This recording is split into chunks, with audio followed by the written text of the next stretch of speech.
Shadowhunters Season 2, Episode 3. So let's get into this thing because this was a pretty good episode. I thought it was actually better than last week. And it was honestly might actually be the best episode so far this season. So let's get into this thing, right? I think one of the best parts of this entire episode maintained the fact that it was kind of like an on-the-run type of movie. Like, if you ever seen A Fugitive or Jason Bourne, you essentially get to see Jace pretty much doing his thing and trying to figure out, what the hell is going on.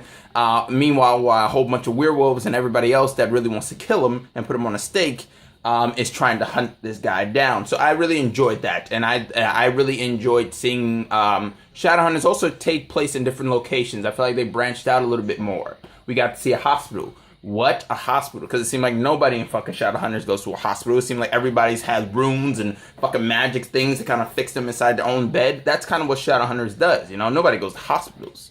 But I thought that was actually pretty good. Also, a couple of things was that we get some deeper things on a couple of relationships between Jace and Alec. Because if anybody, watched this episode, you pretty much know that they were the main focus point. So let's get into this, right?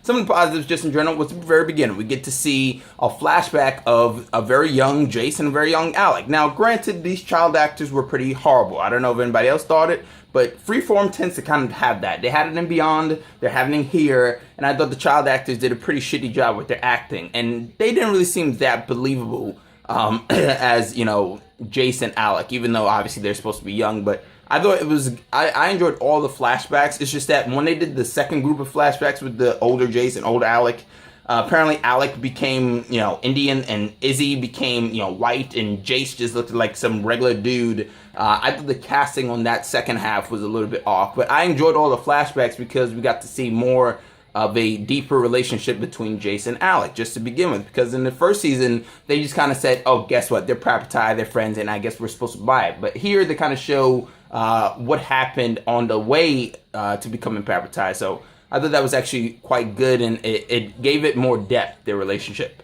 And now you kind of believe them more whenever they're in danger or they're fighting for each other, whatever it may be. Now, people wanted to say that Alec was in love with Jace, and that might be true, but I kind of looked at it as more like just like idolizing, kind of the same way that we kind of like idolize celebrities. We're not really in love with them, but we're enamored with them because we think they're cool. I feel like that's kind of how Alec and Jace kind of relationship kind of seemed to me. But then again, that's just me. What is that? What do you think? Just to begin with, but I thought all the flashbacks were pretty good, except the casting looked a little bit off, and some of the acting for the most part.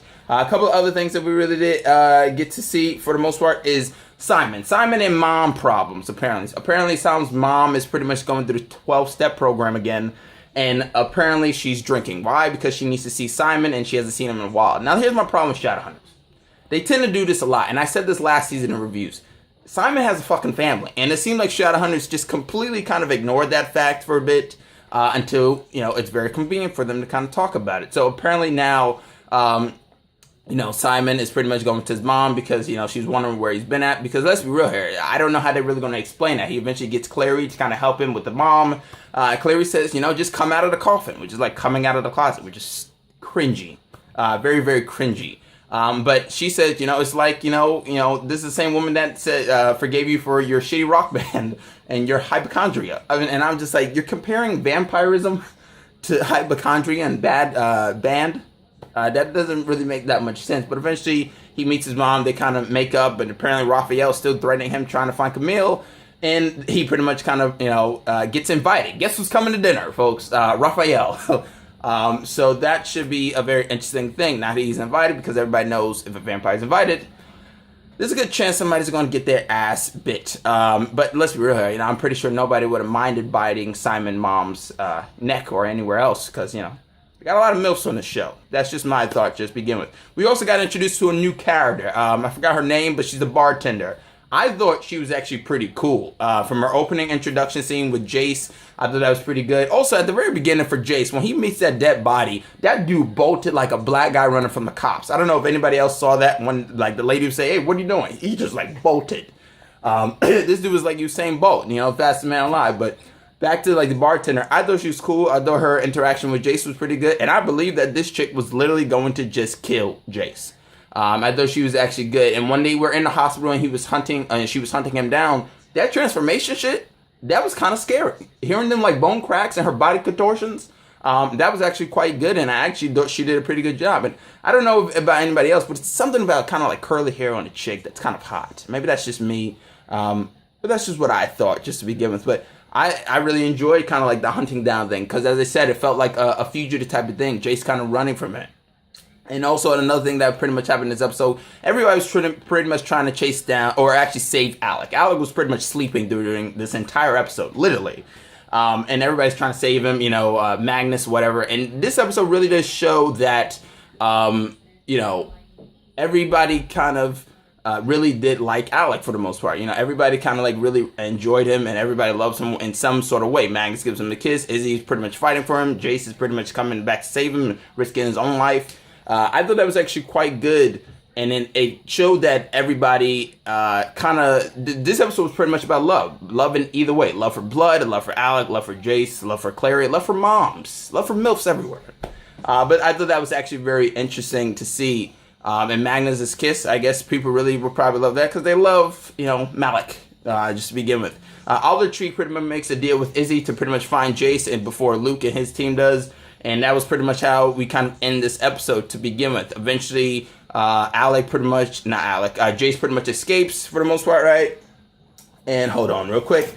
Jace pretty much escapes for the most part, and that's pretty much what happens. They pretty much make it to Magnus's loft, and Alec pretty much is saved pretty much by Jace, because he finally comes in, and they need that Papertie bond to kind of link up. And I'm glad they kind of did that, because I feel like that moment made it even more special because they gave you the flashbacks to kind of fill in the gaps.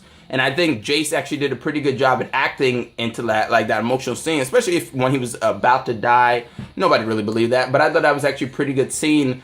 And I think it really did show that their acting is kind of improving on Shadowhunters. Not only the production value, not only the tone, but also the acting. And I think that was actually pretty good. Doesn't really do too much for him, but eventually Alder Tree pretty much takes up on his deal that he made with Izzy, and he pretty much takes Jace into custody for the most part. And he was happy that, Alex is alive. He didn't really care. So that just showed, Jace can be the bigger man. I'm glad they did not drag this out even longer, the on the run thing. Because it was fun for the most part, but I'm glad it didn't take like a whole maybe 8 episodes or something, because then it would have just started to drag. Know your time, and you got to pick it well, and I'm glad they kind of learned that for the most part. But now pretty much Jace is in custody. Alec is pretty much awake. He's back in the clave, not necessarily the right way he wanted, but that is what it is. I thought this episode was pretty good. What did you think about this episode? Let me know. Comment, subscribe, and like. This was pretty fun, this episode, though. I will have to say this. Comment, subscribe, and like. Chris Smith, I'm signing out.